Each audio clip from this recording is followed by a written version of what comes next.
Hi everybody, hope you're having a good day. Hope everything is going well. I thought I'd take an opportunity to make a video of my woodworking shop, my luthier shop. I have to keep it short in order to be able to upload it to either Facebook or YouTube. So I'm going to get right to it, take you on a quick go around the shop.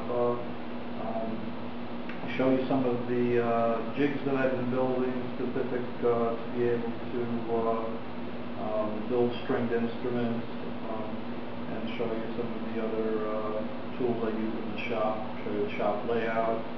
So here we go. Okay, this is one of my shapers. I have two. This is a home-built, shop-built machine for shaping operations. Over here is my, this is called an overhead pin router. It's used for a number of routing operations. Basically works by developing templates. The templates follow a pin, you can see there, that corresponds to the location of the cutter head above.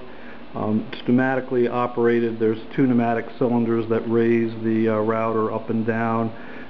There's a foot operated switch attached to a compressor.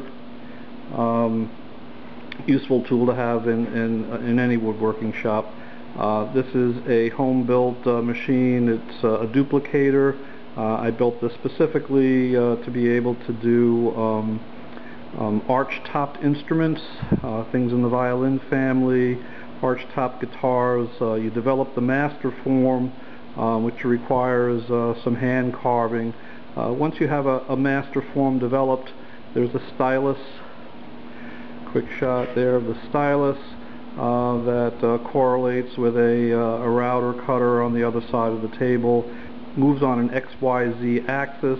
Basically, the stylus will follow over any shape, any contour, and the router bit will make the corresponding cut. Nice tool to have. This is my buffing machine I built myself to get that final nice glossy finish on the instruments. This is my buffer. Back behind the buffer is another router table that I use for a variety of operations. This table saw is set up specifically to do fretting operations, fretboards for stringed instruments. There is a template that you use. It's a commercially produced template. This one is for a Gibson 24.625 scale on one side, or a 24.750 on the other. Those are considered short scales for guitars. And basically those little notches in the template lock into a pin in the fence assembly. The fretboard, fret blank, attaches to the underside of the template, and you simply move down following the notches, and when you're done, you have slots cut for the frets that will accept the fret wire. It uses a very thin curved special saw blade that you can see there in the picture. This is my horizontal boring machine. I use this for furniture primarily. It has a drilling head with two spindles that are a fixed distance. The table on the machine moves up and down and back and forth. There's a foot pedal that makes it move in and out. I use this for making frames, for making the joint in the corner of frames. That's the way I did it, or still do it. The pedestal of the machine, the table, the foot pedal, that was probably built in the late 1800s sometime. I bought the machine. It was still operational. It had a big cast iron flywheel that drove the spindles. It was a clanker. and worked fine, but the noise I found objectionable, so I fitted it with a modern drilling head. Over here is my Performax 1632 drum sander that I use for a variety of sanding operations. One of its purposes for instruments is to get it down to the get the wood stock down to the final thickness. Right next to the drum sander is my bandsaw, resaw. I'll come around over here so you get a better look at it. It's set up for that purpose, specifically for being able to resaw planks of wood into thinner thicknesses. For musical instruments, I cut the planks down to a little over 1/8 of an inch, take it over to the pneumatic drum sander, and sand it down to the final thickness. Over here is my 12-inch disc sander. Right now it's set up for being able to sand what's known as a scarf joint. Scarf joint is a very shallow angle cut, and I use it primarily for joining the shaft of the neck to the headstock. It's felt by many that the stronger neck is two pieces, and what you want to do is keep the orientation of the grain of the wood in its strongest orientation, and you do that by angling the headstock to the shaft with a joint known as a scarf joint. It needs to be glued, so you have to have a very precision angle cut, and you finish off that cut on the disc sander. Right next to that is my one of my 2 drill presses. I bought this one. It's a 12-speed drill press. The reason I bought this particular machine was I needed something to do some light metal working. My other machine wasn't set up, wasn't designed to turn at a slow RPM. So I bought this for that purpose. It will, I think the lower speed range on this is about 230, 250 RPMs, which is ideal for some metalworking operations. This is my Go-Bar deck. I have some stuff stored on it right now, but just for an example, I have a piece of wood that I put down. The way it works is to transfer the tension from the top plate of the jig to the bottom plate, and it's done with fiberglass rods. You use this primarily for gluing the brace applications to the tops and backs of the guitars, or other stringed instruments for that matter. Up on the wall is my jig for developing the body to neck joint. It can be a mortise and tenon joint or a dovetail joint. I have another jig up there for that scarf joint that I was telling you about, to hold the shaft of the neck and the headstock in the correct orientation while you're gluing up that scarf joint. A quick shot of the workbench. There's a jig that I have there for building the body of a 000 guitar. My preferred body style, Martin design 000 body style, and you would use that during the building process to glue the kerfing to the inside, glue the tops, glue the backs, during the application of the heel block and neck block.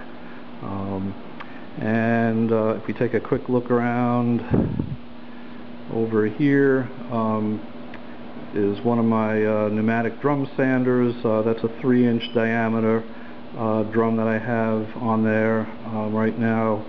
I built the sander myself. and you can change the diameter of the pneumatic drums. I have a second 2-inch pneumatic drum that I built myself. It's got a handle attached to the pneumatic drum.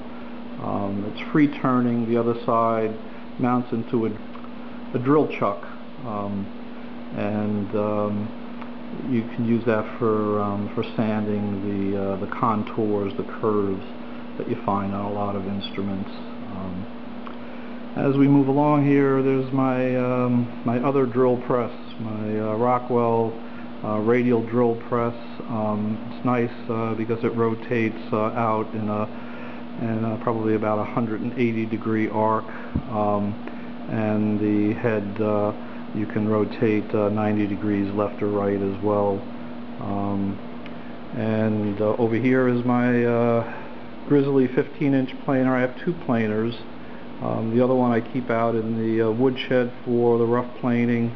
I only use the Grizzly for the finished planing operation. And over here is my compound miter saw. I have a longer extension table. There's a fence with a positive stop mechanism. I think you can see it right there. That slides along the fence. You can set that to vary the lengths. Once you have it set, you can cut multiples of the same length very quickly without having to measure each and every time, and do a very accurate job. Some lumber that I just bought, there's some mahogany, some walnut, I have some Paduke, and this jig over here, this is specific for doing the bindings around the edge of the instrument. You would mount the guitar in the carriage, you would level it off, and the router rides up and down on this carriage, following along the edge of the guitar. You actually move the whole guitar, the router stays stationary, and it gives you the right angle that you need to accurately inlay the binding around the edge of the instrument. Another jig that I built myself. This is my Charles Fox side bender. It has the form in there right now for the 000 body. It has a heating element in it. When it gets hot enough, you soak the side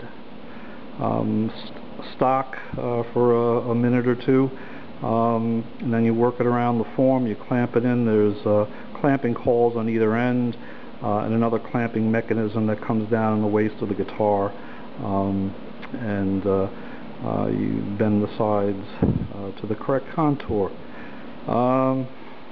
Over here is my other wood shaper that I use for a variety of operations, shaping operations. My 10-inch table saw for sawing applications. I have a 6-inch wood jointer, and I believe, we forgot the other bandsaw. There's a bandsaw back over here. Right now it has a jig set up in it for being able to produce the kerfing, the strips that go on the inside of the guitar that are flexible, that will contour to the profile of the guitar. Gets glued on, and then you can glue the top and the back to the kerfing. So that's it. That's a real quick go around the shop. I'm sure there's a lot of stuff, a lot of specifics that I've left out, but general idea of the layout of the shop. Do a quick pan around here. I wish it was bigger. Never enough room.